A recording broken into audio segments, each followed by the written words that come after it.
This is the IBJ Podcast for the week of Monday, December the 16th, 2024, brought to you by Taft. I'm your host, Mason King. Welcome back to the podcast, everybody. We're obviously in the home stretch of the holidays, and many of us are putting more thought into what we can do to help people in our community who need to get back on their feet. I wanted to highlight a business that works year-round to help people rebuild their lives while learning how to build furniture. Purposeful Design, a registered LLC that lives under the umbrella of the local nonprofit Sagamore Institute, works with local relief organizations to recruit people who have struggled with addiction and homelessness, incarceration, and other obstacles to self-sufficiency. As apprentices and craftspeople, the workers are learning skills that can help them find employment, as well as the workplace habits that will help them keep their jobs and advance. The work product is high-end: desks, tables, and benches and chairs, largely built with woods native to Indiana, and it's earned six-figure contracts from prominent Indiana businesses and schools. The numbers indicate Purposeful Design is working. Officials expect revenue of $2.7 million in 2024, and its sales typically cover 85% of the cost of doing business. The rest comes from grants and charitable gifts that are used to invest in machinery or other needs that make the operation more efficient. The Lilly Endowment gave the company a $4.5 million grant in 2021 to support its outreach efforts. Over 11 years, more than 240 people have been employed and trained by Purposeful Design. Some sign on for 6-month apprenticeships and move on to other jobs. Some stay longer. For this week's edition of the podcast, we'll first interview Dewey Titus, a former addict who has been with Purposeful Design for 5 years now and currently is the supervisor of its metal shop. The impact of Purposeful Design has been profound, allowing Titus to reestablish relationships with family members. After the break, we'll hear from Brady Roberts, Vice President of Sales and Marketing, about the organization's creation and mission.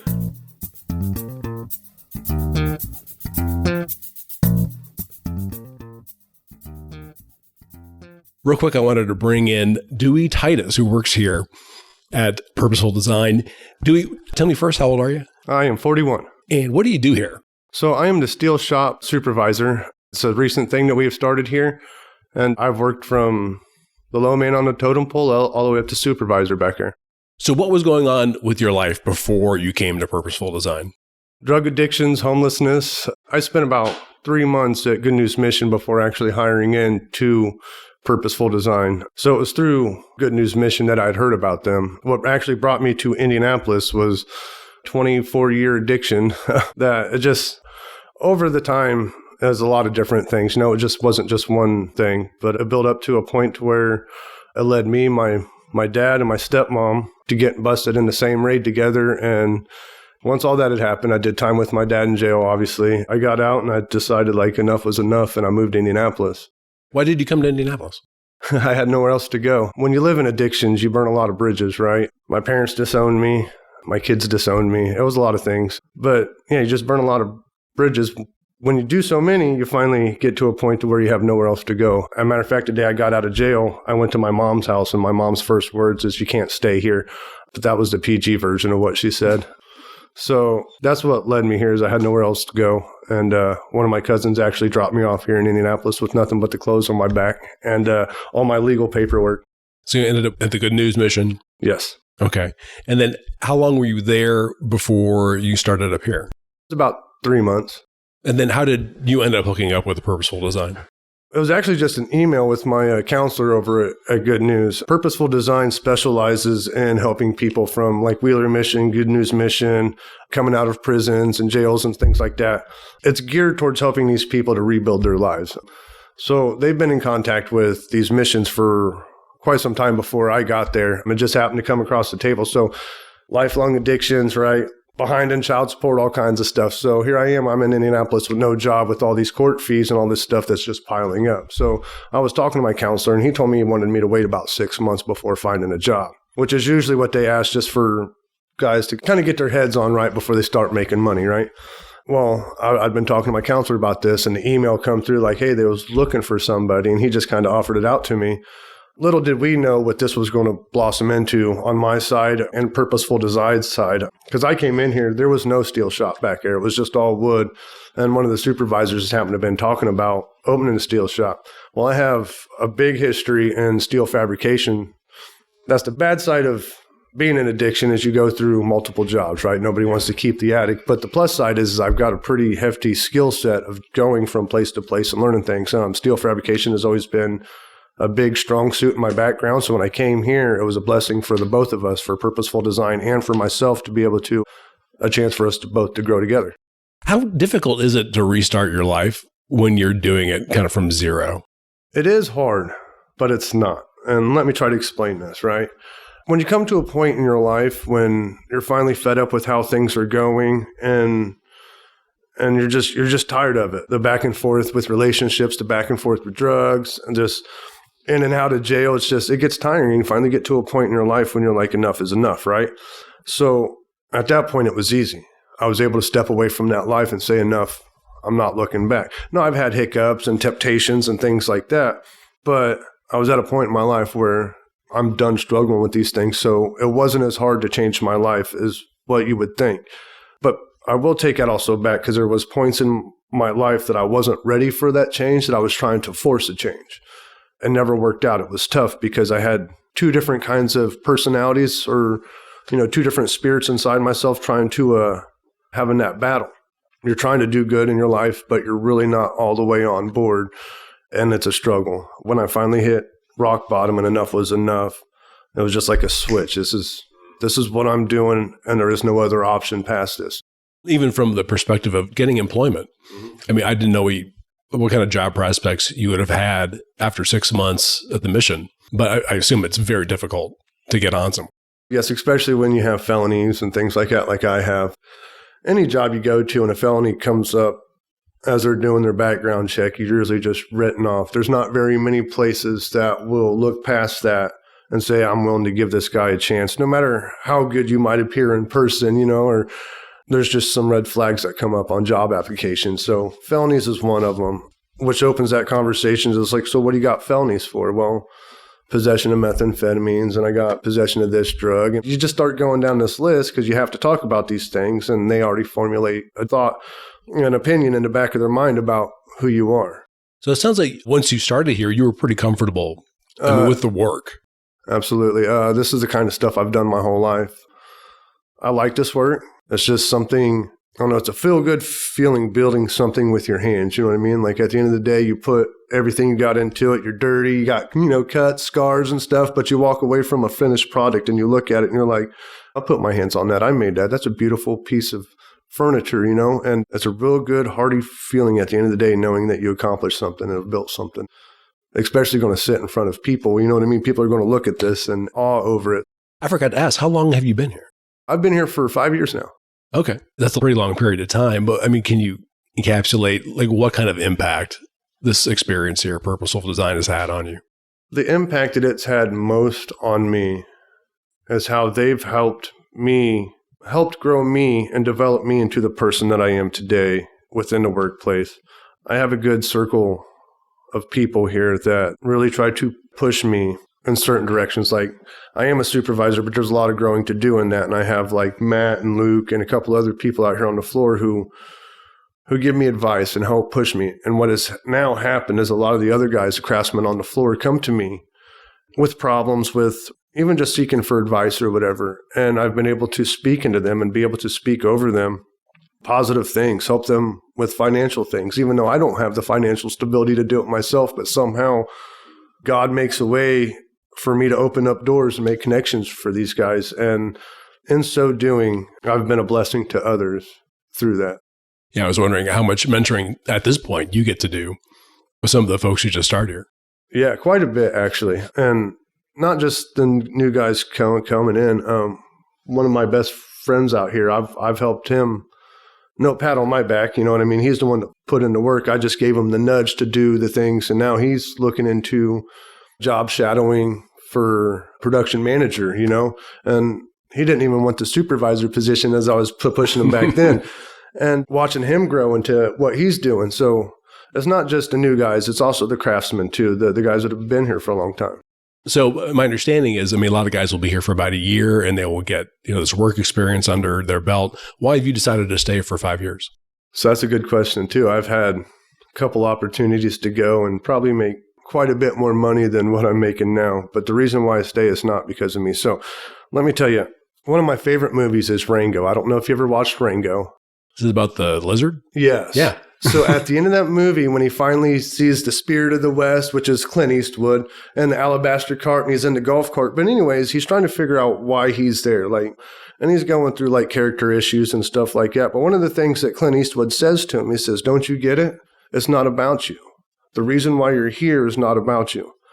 And I questioned myself, and I had for a long time, why did I end up in Indianapolis? My hometown is not even a quarter of the size of Indianapolis. It's a small little town. And is that Logansport? Yeah, and I've done more drugs and more havoc in that small little town than I come to a city where these kind of things just ran rampant. And I'm okay. Why does that work? You know what I mean? How does that work? Why am I not 3 times worse than what I was coming to a bigger city where it's more abundant than what I was before? It's that phrase that sticks in my mind. It's not about me, it's about them. And that's why I stay. I could move on and I could do better for myself and I could probably go anywhere. But you don't find the heart for people like Purposeful Design has. And that's taught me a lot about the humility I need to have when helping people. And it's things like that help me understand, it's not about me at this point. It's building other people up. If you don't mind me asking, what's your living situation now? You have a house, an apartment? So I've been in Brookside Community Neighborhood now for a couple of years. So this is a crazy story in itself, right? So I went from homelessness. I spent 2.5 years at the homeless shelter, getting all my legal fees taken care of. I got my license back, bought a car. I wanted to be out there a lot sooner than what I was, but I was patient and it paid off. I ended up finding a studio apartment in Brookside Community. And I spent almost 2 years there by myself until about 6 months ago. So I haven't had a real relationship with my son. And about 6 months ago, he pops up out of the blue. He's 17 now, and he makes a decision to come live with me and move to Indianapolis because he's failing school. He doesn't really care. He's messed up with his mom, and you know what I mean? Just all kinds of stuff. It was hard for him because he just kind of gave up on life. And then he made a decision, hey, this is what I want to do. I want to better myself. In the last 6 months, I watched this kid go from wanting to quit school to caring about making benchmark so he can score good on his SAT so he can start making dual credits in high school and start getting college credits. You know what I mean? Just watching this whole turnaround.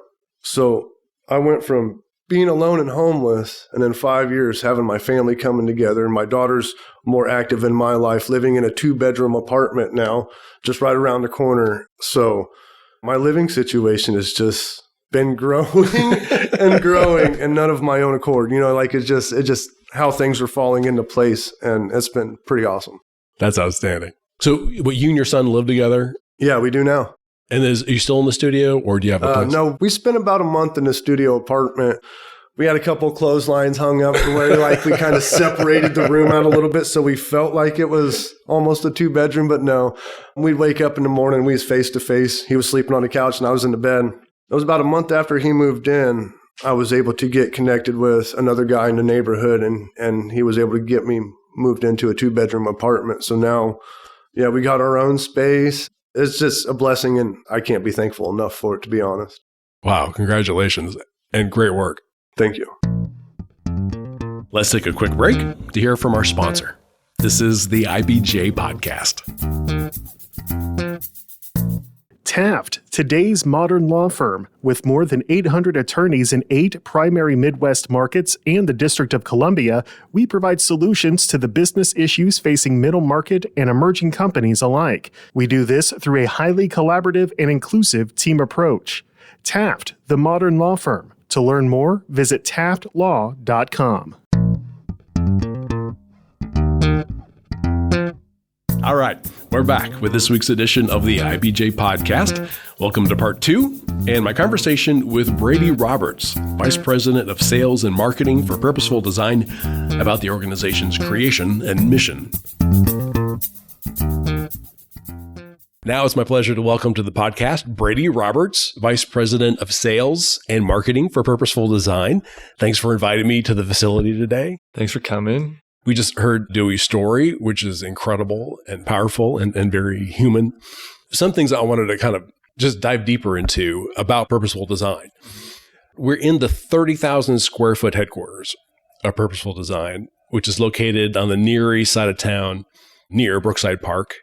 So what all is located in this building? So we've got our full manufacturing facility. That's about the 30,000 square feet of production, manufacturing, finishing, metal fabrication, all of that stuff takes place out here in the same building where our office is as well. Then we've got all of our 10 to 12 leadership team that offices out of this building as well. And we also have our showroom that's out front. And so there's woodworking. Full wood manufacturing. We do thousands of tables a year, tables, desks, and benches. So all that takes place. And then we also have our metal fabrication shop that builds every single one of the bases that goes on each of those units as well. And you guys have been here for about 10 years? We've been around for 10 years. We've been in this building for almost 5 years. Okay. Give me a sense of all the stuff that you make. What's on the menu, as it were? Yeah, we are a furniture manufacturer. Our bread and butter is commercial tables, desks, and benches. We sell 95% of everything we do is through commercial channels in Indiana. K-12 schools, universities, businesses, churches, kind of anyone and everyone who has a need for that product. We build relationships, tell them about the story, get them excited, and then bridge the gap between how they can support our mission and place a PO. So that's our job. But we also do some OEM and contract manufacturing. We have a few manufacturing competencies here with different product specifications that is difficult to find elsewhere in the marketplace, specifically domestically. And so we do some OEM and contract manufacturing for other manufacturers across the country as well. Oh, wow. Like what kind of stuff is that? Yeah, furniture movers. So we helped a manufacturer in Dallas launch a table that they were building for the education market. We've helped a manufacturer or a distributor think about a custom program for wood tops, conversations with other large manufacturers right now on products that they're developing that we could help them manufacture. And then they leverage our mission. So it's good for their customer base and it's a win-win all around. So Purposeful Design is a nonprofit organization that's a 501c3? We are rolled up under the Sagamore Institute, which is a 501c3, but we are isolated. Legal designation is a registered LLC. So we have a tax exempt status that comes from the Sagamore Institute, but we also operate like a business on that LLC side. So wait, does that make you a nonprofit? We are a nonprofit. Yeah. So we but can you accept are an LLC. Yeah. So it's Brian could do a lot better job at explaining it. The way that I think about it is we can take grants and charitable giving, but we have a P&L statement and all those other things like a business. So the mission is pretty easy to understand. The products are pretty easy to understand, which, is great, which is like the definition of a successful business. I assume that helps you when you're trying to get the attention of potential customers. But is it also a double-edged sword in that you might give potential customers the idea that really you're a small shop that is partially, thinking in a charitable framework, and that you can't produce at a very high rate? Yeah. That's probably the number one thing that we fight in the marketplace is Purposeful Design gets led in conversations outside of us talking to them of, they're the not-for-profit that helps, formerly homeless, addicted, incarcerated individuals get jobs. True. 100% true statement. And we also win projects and jobs that are worth $200,000, $300,000, $400,000, $500,000. So it's the number one thing that we always try and, like I mentioned earlier, bridge that gap, right? Get them excited about what we're doing, fighting poverty here in Indianapolis, and that we can execute, we can deliver, we do what we say we're going to do. We have really great lead times. We build an amazing product, and we can build one of them, and we can build 500 or 1,000 or 2,000 of them in a single production run. We passed the showroom where you're staging a lot of stuff for a delivery. Tell me about that order. So Elanco World Headquarters on the near west side of downtown, we do about $250,000 of business with them specifically. Jeff Simmons is a good friend of some of our leadership team here. So that was a project that was being talked about for years and kind of came to us not that long ago. It was early fall that we got a firm commitment. And so we had to turn this one around fast, and then it's going to run through a dealership here in town. Yeah, Jeff is great. He's, as I remember, I think we interviewed him several years ago about food insecurity, and that group has been very interested in helping with food insecurity. Give me some other examples of orders with a pretty decent scope. Yeah, we made 500 units for Covenant Christian this summer. That was about a $250,000 full school renovation, and we were responsible for 95% of everything that they bought. We're involved with the Lebanon Community School Corporation. They're doing 2 renovations of complete elementary schools and then new construction. And that's been a 2-year project for them, close to $250,000. We're in the planning phase for Lilly, the LEAP facility, going up here over the next 5 years. We do a lot of business with Eli Lilly and Anthem. We've helped them do office renovations all over the country. So, wow, that's great. Most everything that we currently sell is within Indiana, but we are starting to expand with that contract manufacturing and OEM supply and other things. We're starting to expand outside of Indiana as well. So you still have to keep an eye toward, I'm sure, affordability. Yeah, we have to compete in the marketplace. Yeah, you've got to compete on price. We've got to, even if that was the only thing. Even if that was the only thing, price. But it's not just price too. If a customer knew that something was going to be 20% cheaper, but it was going to be 50% more hassle, they're going to go with a more expensive option that gives them a cleaner process and everything. So we are a premium option in the marketplace. There's no getting around it. We're proud of the product that we create, and so we never try and shy away from that. We'll just do our best to make sure the experience is worth that premium upgrade as well. So it's not just a premium product, but you get to come here and hang out with us and be a part of our story. And then also, hopefully, I'm somewhat easy to deal with and work with so that it's not too difficult for them to say yes. So Dewey mentioned the Good News mission. What are the different other groups that you have relationships with when you are looking for future workers? Our model is not to be that very next step coming out of this situation. So whatever that situation is, homelessness, addiction, incarceration, they have to be able to get some stability in their life before they're ready to show up to work 4 days a week and work 10-hour days, right?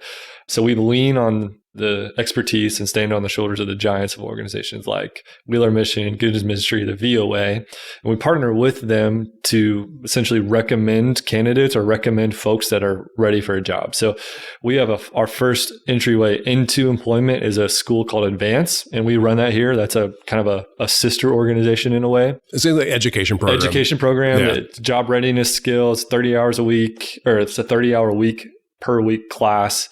Gives them, how to write a resume, how to interview well, all of those things. At the end of that 30 weeks, we have, over 30 partners throughout the city that are able to take employees. And if we have openings at Purposeful Design, then we will try and hire as many as we can. Oh, okay. So it's a much bigger pool of people who are going through Advance. Last year, there were over 500 individuals who went through the Advance program. Men, women, youth. We do it at Purdue Polytechnic and at some other, in Marion CJC and other places around the city. Wow. So that is a sister organization, but still under the Sagamore. Under the Purposeful Design Sagamore umbrella. Yeah, it's called Advance. Yeah. So they've got 3 full-time employees that work in that school that's not a part of the PD business, the furniture manufacturing.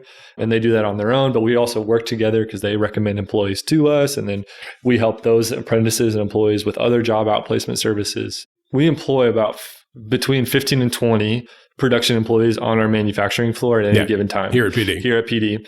But that delta difference between that number and the 500 that we served, and that's Advance's whole premise is how can we get those extra people the jobs that they are looking for. Wow. So it's a much larger scope. Yeah, when you go through Advance. Just the employees at PD. Is there something in particular that recommends people for working at PD in particular? That's the part of the Josh Crawford, who's our school director. That's part of his job is kind of recognizing who really is ready for a full-time employment job. Did they graduate from the school? Did they show up on time? Did they have a good attitude? All those things. And if they graduate, what jobs are they interested in? The model is a job, a better job, and then a career. So how can we help them land a job? And once they get that job, how can we help them get a better one? And then how can we help them kind of figure out what they want to do as a career? So that's Josh's job, is to vet those candidates that are coming through our school, place them at the right place so that they can figure out and keep moving forward. So everybody goes through the Advanced program. Yes. In any given year, you've got 15, 20 people who work for Purposeful Design. That's correct. Okay. And then the others then are out in the job market and you're helping them locate the right spots for them with a couple dozen community partners. Yeah. Or businesses. Yeah. Organizations like IU Health and Airmark and Sodexo and FedEx and kind of all these bigger organizations who constant hiring needs and the difficulty of filling those job positions. Not to go as far as a staffing company, but in a way, we're recommending people for employment. But there's still a learning curve. I mean, for the guys here at PD, absolutely. You're still teaching them a lot of the skills and habits that they need for a workplace. Absolutely. Like what kinds of things do you typically run into? Simple stuff, showing up on time, having a good attitude. We call it good worker traits. How do we take someone who has decidedly been a bad employee or a bad worker and turn them into a good worker? It takes time. It takes diligence. But I think the main thing that gets them excited is our culture here at Purposeful Design. So obviously, we exist for second chance. And then when they're here at the workplace, they also get second chances. They get the opportunity to learn from their mistakes. And they're not fired on the spot. we are a business, right? So we've got to be able to execute and quality control, all that stuff. But once they know that they're kind of in that supportive environment, they really do flourish. How much are they paid? Yeah, what's the range? Yeah, we pay a living wage here for the Brookside community. So one of the benefits is having places to live in the neighborhood. So we have partnered with organizations that have apartments like Dewey and other places for them to live. I think our apprentices are starting out between $14 and $16 an hour. And then we have people, delivery leads and supervisors and everyone making in the upper 20s an hour.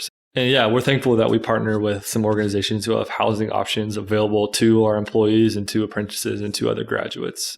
And that's here in the Brookside neighborhood? Here, same neighborhood. Okay. So they don't necessarily need to worry about transportation. Exactly. And that's a huge need, right? When you think about barriers to employment, transportation is one of the biggest ones. We're on a bus line. People are able to walk and bike to work. So it's a blessing that we're here geographically. So did I get this right, that a lot of the workers here will stay for about a year or so, and then they can move on to organizations that you also have relationships with for different kinds of work, or they can stick around? Yeah, it's variable to what you said.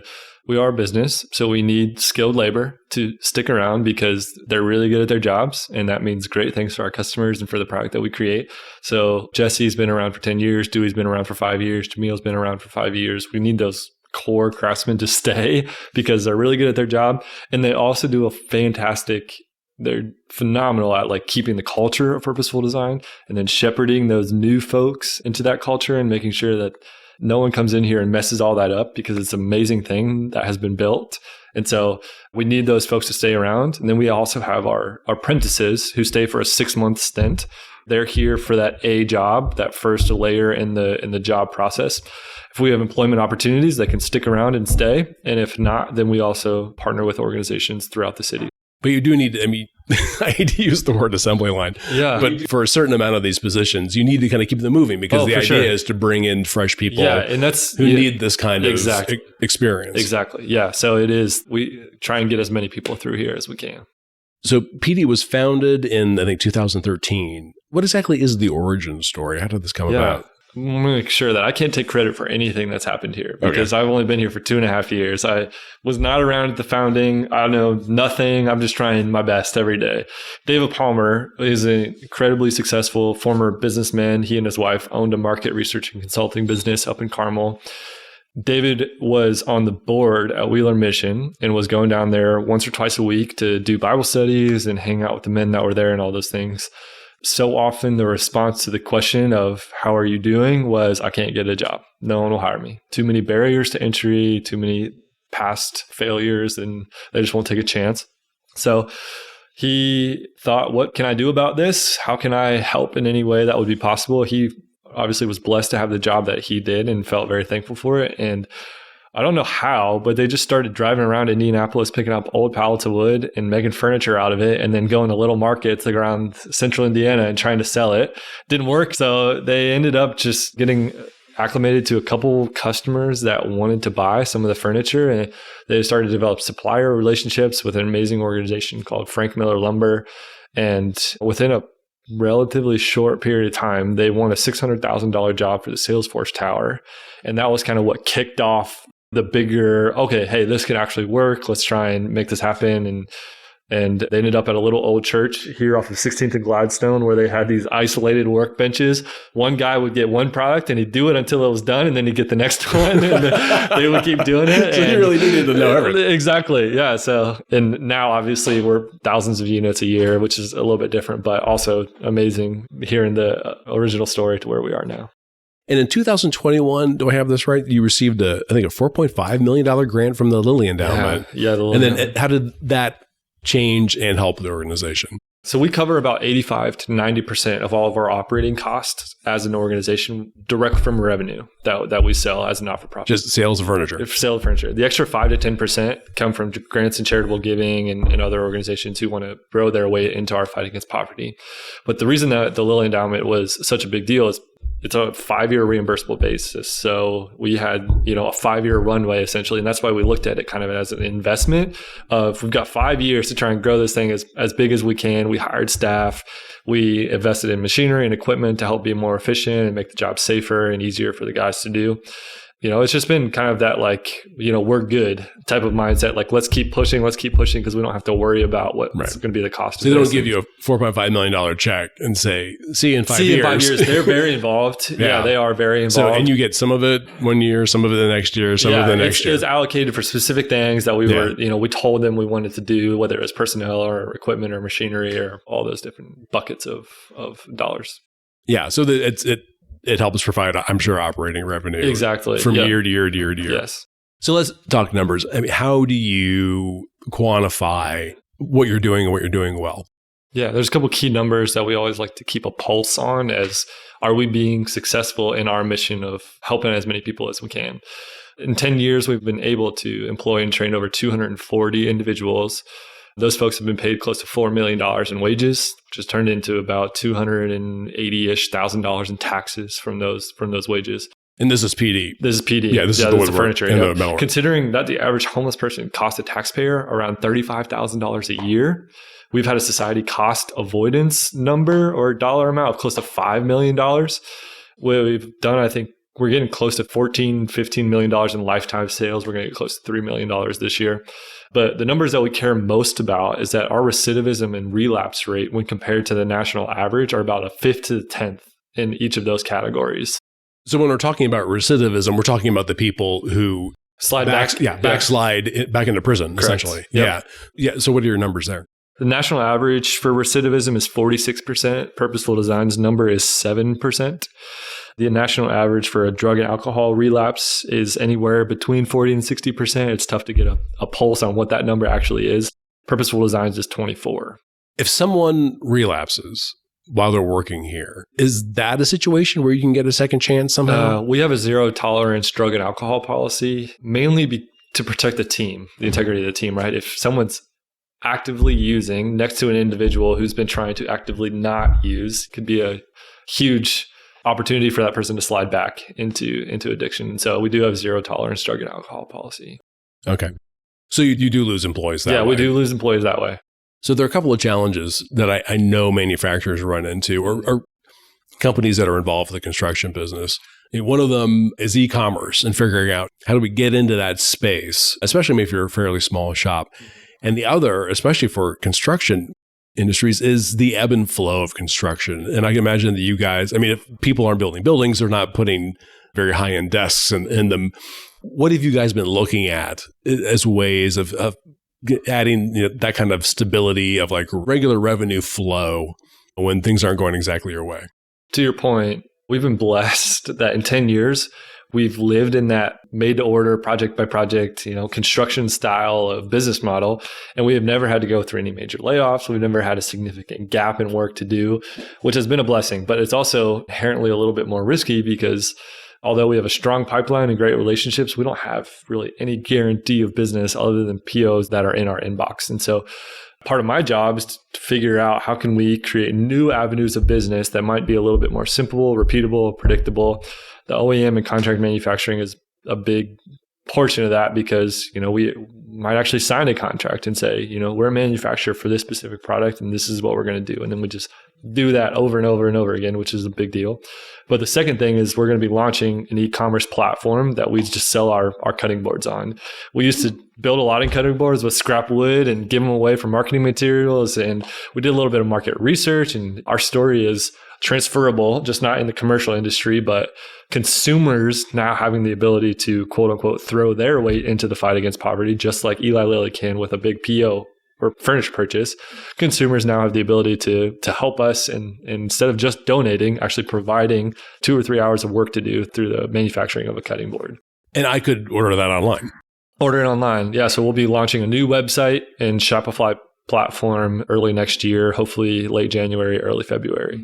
Is it just for the cutting boards or just for the cutting boards? Might I eventually be able to order like a really cool desk? It's a good question. We haven't fully figured out the flat packing and shipping portion of that. Huge challenge. Wood is heavy and expensive and all those things. So we're not currently planning for that. Cutting boards are just really simply put small tabletops. And so that's what we do every day anyways. So just having another outlet to sell those and inviting those consumers into our mission is what we're thinking. Okay, and that's in 2025. 2025. All right, Great. Well, we'll look for it. And we'll check back in a little bit and see how it's all going. Sounds great. Thanks so much for your time. Thank you. My thanks again to Dewey Titus and Brady Roberts. If you'd like to learn more about purposeful design, we have a story on the front page of this week's edition of IBJ.